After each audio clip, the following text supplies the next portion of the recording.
Supreme কোর্টে থাকা সন্দীপ ঘোষের আর্জি করে দুর্নীতিতে কলকাতা হাইকোর্টে দেওয়া সিবিআই তদন্তের নির্দেশ চ্যালেঞ্জ করে মামলা দায়ের করেন আর্জি করে প্রাক্তন অধ্যক্ষ সন্দীপ ঘোষ। কিন্তু সন্দীপের যে আর্জি সেই আর্জি খারিজ করে দিয়েছে শীর্ষ আদালত। আর্থিক দুর্নীতির তদন্তে আলাদা স্ট্যাটাস রিপোর্ট ইতিমধ্যেই জমা দেওয়া হয়েছে সিবিআই এর তরফে। স্ট্যাটাস রিপোর্ট জমা দেওয়ার নির্দেশ দেওয়া হয়েছে সিবিআইকে। আমরা এই নিয়ে আরো বিস্তারিত জানবো। আমরা কথা বলবো আমাদের প্রতিনিধি রাজীব চক্রবর্তী সরাসরি রয়েছেন আমাদের সঙ্গে। চলে যাবো রাজীবের কাছে। রাজীব, আজ ঠিক কি হলো?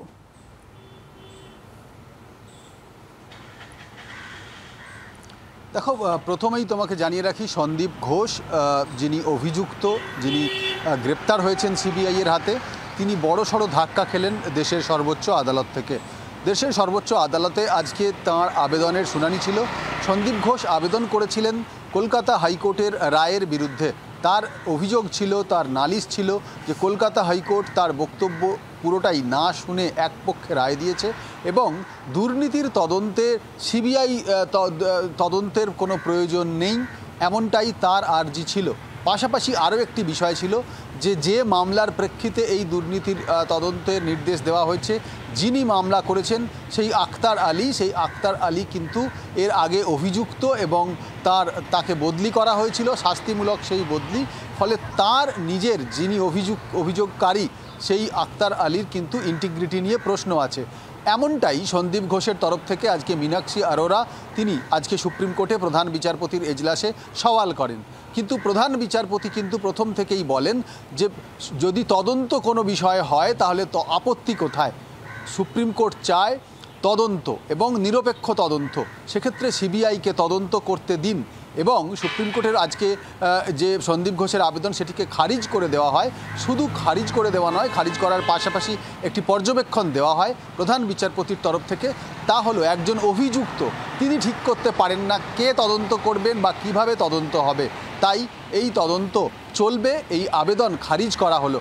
পাশাপাশি সিবিআইকে নির্দেশ দেওয়া হয়েছে যে তদন্ত চলছে সেই তদন্ত বিষয়ক একটি যাতে তারা স্ট্যাটাস রিপোর্ট সুপ্রিম কোর্টে জমা দেয়।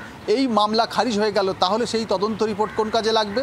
দেখো, সেই তদন্ত রিপোর্ট কাজে লাগবে আগামী সোমবার। আমরা জানি আরজিকর মামলার মূল যে বিষয়টি তার শুনানি রয়েছে এবং সেক্ষেত্রে আজকে সন্দীপ ঘোষের আইনজীবী মীনাক্ষী আরোরা আরও একটি বিষয় তুলে ধরেন, তা হলো যে এই মামলার রায় দিতে গিয়ে, এই দুর্নীতি তদন্তের সিবিআইকে নির্দেশ দিতে গিয়ে কলকাতা হাইকোর্ট যে লিখিত রায়ের উল্লেখ করেছে, যেখানে বলা হয়েছে যে এই দুর্নীতি আরজিকর হাসপাতালের বিস্তর দুর্নীতির সঙ্গে ঘটে যাওয়া চিকিৎসক খুন এবং ধর্ষণের কোনো সম্পর্ক রয়েছে কিনা সেই বিষয়টিও খতিয়ে দেখা হবে। এই বিষয়ে কিন্তু বারংবার আপত্তি জানাচ্ছিলেন সন্দীপ ঘোষের আইনজীবী।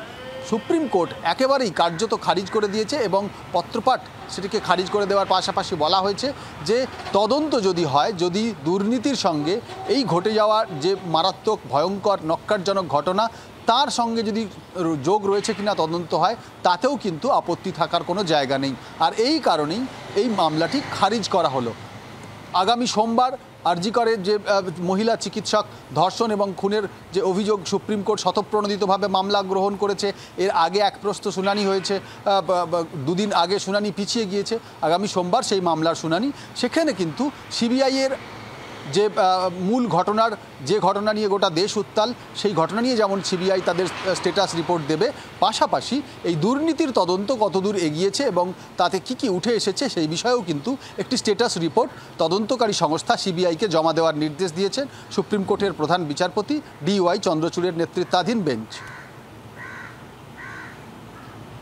অনেক ধন্যবাদ রাজীব। আমরা কথা বলছিলাম, আমাদের প্রতিনিধি রাজীব চক্রবর্তী ছিলেন আমাদের সঙ্গে। আপনাদের আরও একবার জানাবো, সুপ্রিম কোর্টে ধাক্কা সন্দীপ ঘোষের। আরজি করে দুর্নীতিতে কলকাতা হাইকোর্টে দেয়া সিবিআই তদন্তের নির্দেশ চ্যালেঞ্জ করে মামলা দায়ের করেন সন্দীপ ঘোষ সুপ্রিম কোর্টে। কিন্তু সন্দীপ ঘোষের আর্জি খারিজ করে দিল শীর্ষ আদালত। আর্থিক দুর্নীতির তদন্তের এবার আলাদা স্ট্যাটাস রিপোর্ট জমা দেওয়ার নির্দেশ সিবিআইকে।